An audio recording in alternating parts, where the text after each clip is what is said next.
Hey fellow backyard boyers, Nick here. I've been getting a lot of requests for fighting knives and daggers. So today, I'm going to show you how to turn an old 12-inch file into a fighting dagger. This dagger is inspired by the different daggers that were used in World War II. It's got influences from different styles, coming from issued knives, custom knives, and some of the examples of homemade knives that soldiers were taking to war with them. So here it is. Let's get started. The first step is to take our file and anneal or soften the metal.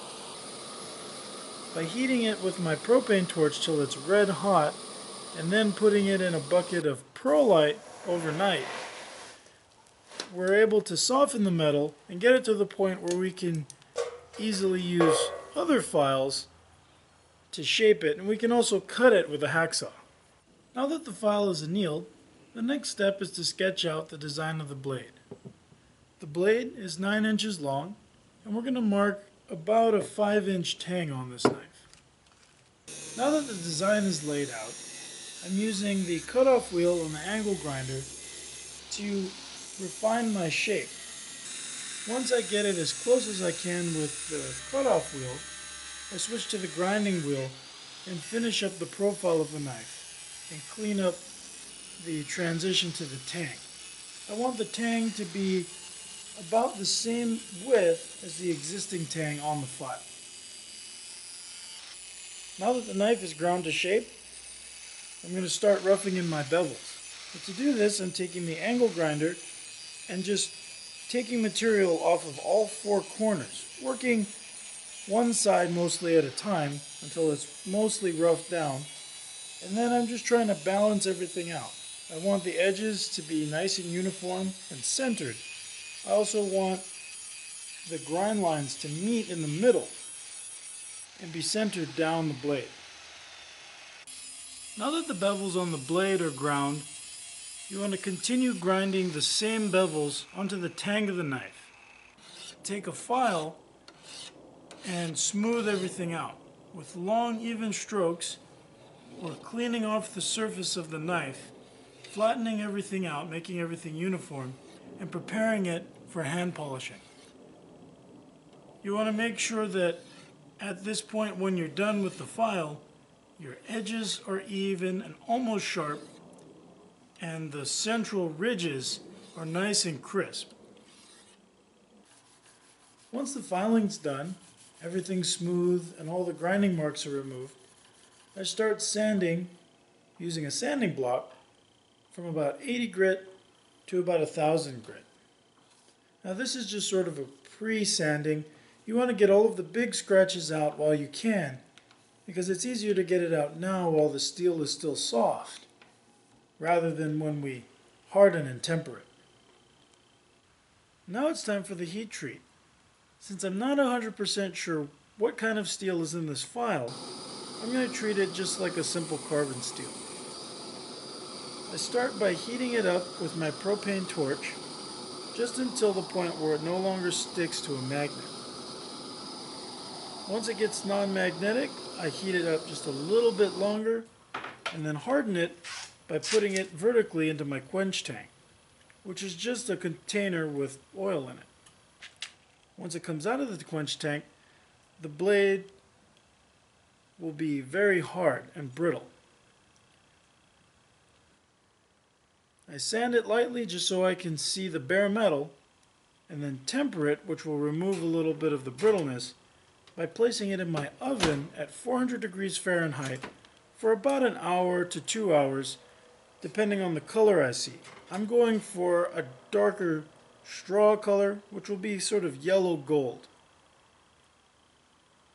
Once that's finished, I clean off the metal again, and then with a torch, just heat up the tang of the knife and about an inch of the bottom of the blade.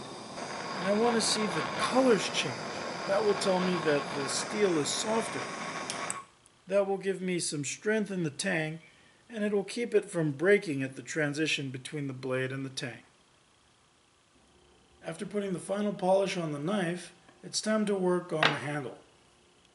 The guard is 2.5 inches long and the butt plate is 2 inches long. What you want to do is mark the center of each. Then with a drill bit or punch, start a hole in the middle. From there, I'm going to use a coping saw and files to get it so that each fits perfectly onto the knife. Once these parts are fitted, you can take it to your angle grinder or with a saw and file and bring the guards down to shape. To make the stacked leather handle, I start by taking pieces of leather that are a little larger than what I need for the finished handle. With a knife, I cut the space where the tang will go, and this needs to be a slightly different size for each spacer because the tang tapers. Once I have all of my spacers, about 30 total, I can start stacking them onto the handle. I'm putting a little bit of contact cement just to hold everything together and make it more solid so that the spacers don't move around. Place the brass piece back onto it and with a hammer gently peen the end of the tang. This will expand the tang and hold everything in place. Once you've done that, it's time to take it back to the angle grinder with the flat sanding disc and smooth down the handle and bring it to shape.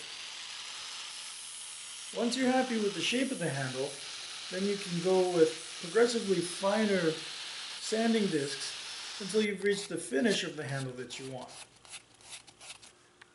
Once the handle is smooth, I apply brown leather dye to give my handle a nice aged look and to darken up the leather. Once that's done, I sand a little bit more and apply some boiled linseed oil. Done, I give the knife a final buffing and it's finished and ready to go.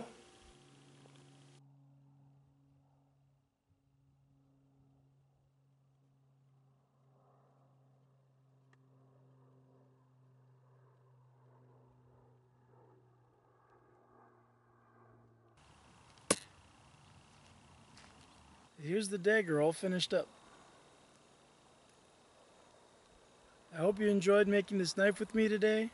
If you have any suggestions for other knife videos or other videos in general you'd like to see, just let me know in the comments below.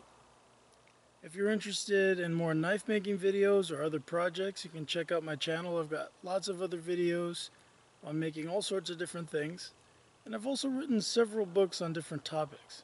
And I'll put a link in the description to those below. So, thanks for watching. I'll see you guys next time. Bye.